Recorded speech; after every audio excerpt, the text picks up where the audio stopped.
Setiap bidang studi tentu saja memiliki teorinya masing-masing. Begitu pula dengan studi hubungan internasional, yang di dalamnya terdapat berbagai macam teori serta paradigma yang dapat dipahami dan dipelajari.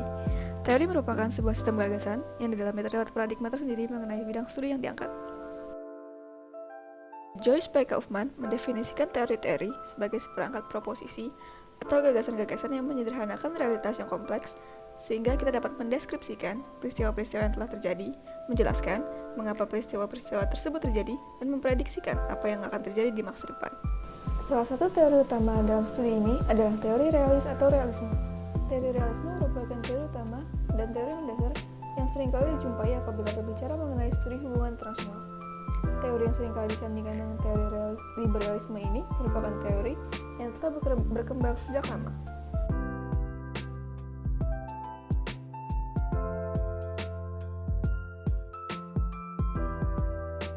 Teori realisme merupakan bagian dari teori-teori konservatif bersamaan dengan teori liberalisme dan marxisme.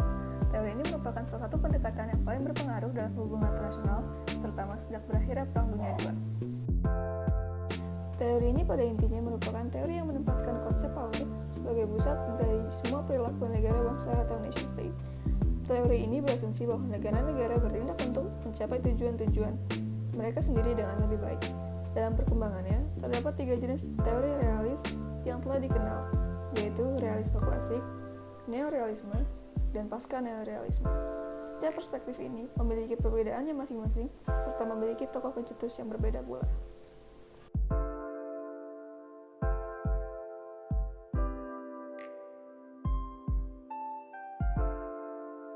Thucydides adalah seorang sejarawan Yunani dan penulis dari sebuah buku yang berjudul The History of Peloponnesian War, yang menceritakan perang abad 5 sebelum Masehi antara Sparta dan Athena. Melalui bukunya tersebut, ia disebut sebagai ayah dari sekolah realisme politik yang memandang hubungan antar bangsa lebih berlandaskan kepada kekuatan daripada kebenaran. Bergentau menekankan pentingnya kepentingan nasional bagi setiap negara dalam memformulasikan kebijakan luar negerinya. Dalam bukunya, Politics Among Nations, ia menulis bahwa realisme politik di dalam studi hubungan internasional termanifestasi dalam konsep interest dan power. Dalam karyanya, The Leviathan, Hobbes berbicara mengenai keadaan alamiah, yakni sebuah dunia yang anarkis, di mana setiap aktor mengejar kepentingannya masing-masing. Hobbes meyakini bahwa sebuah pemerintah yang kuat diperlukan guna melindungi rakyat. Tanpa pemerintahan yang kuat, rakyat akan berlomba-lomba untuk mendapatkan power.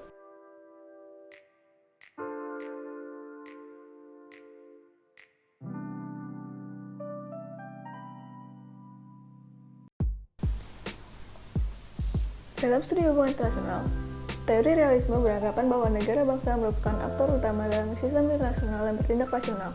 Sebagai unitary actor, negara merupakan entitas yang berdaulat dengan tanggung jawab untuk bertindak dalam batas-batas wilayah mereka, dan bahwa mereka akan bertindak untuk memaksimalkan power mereka. Pemikiran Morgenthau mengenai teori realisme menitikberatkan pada konsep politik, power, dan kepentingan nasional.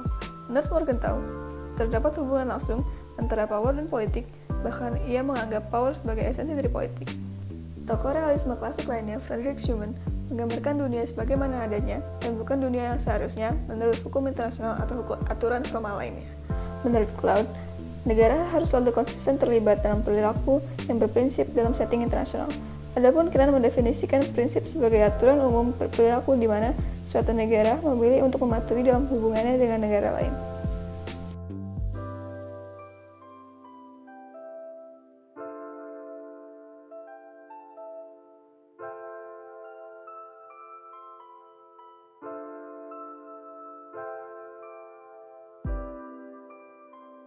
Kelahiran teori neorealisme dilatar belakangi oleh hal yang sama, yaitu situasi pasca Perang Dunia II.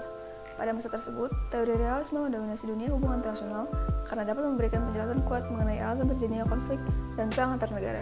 Dalam perdebatan besar kedua, pemikir klasik bersikeras mengambil pendekatan historis atau interpretatif, sedangkan pemikir baru menginginkan pendekatan behavioralis atau positif. Akhirnya, kaum realis terpecah dan berkembanglah aliran neorealisme yang memilih pendekatan positif untuk mengkaji HI.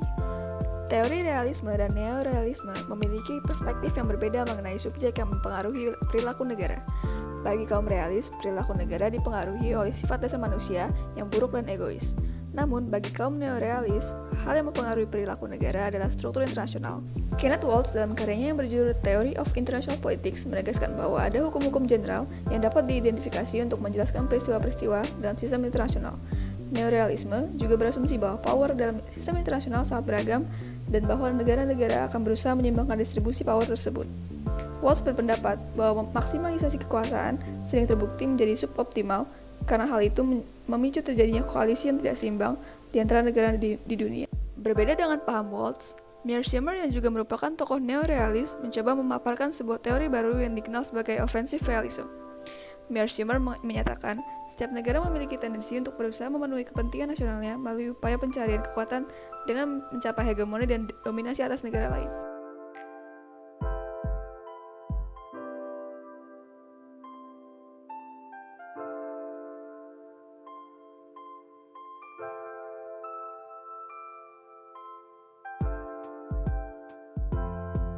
Pasca neorealisme merupakan teori yang belum familiar dalam ranah studi hubungan internasional.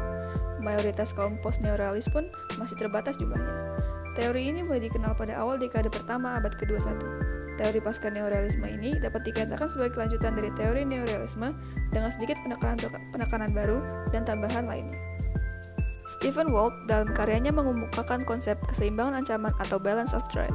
Konsep ini merupakan hasil modifikasi teori neorealisme karya Kenneth Waltz dengan menggabungkan faktor-faktor sosial. Teori yang dikemukakan oleh Stephen Waltz ini menyatakan bahwa demi menjaga keamanan dan menghindari konflik, tiap-tiap negara harus memiliki kekuatan yang seimbang sehingga tidak ada negara yang merasa terancam atau terserang.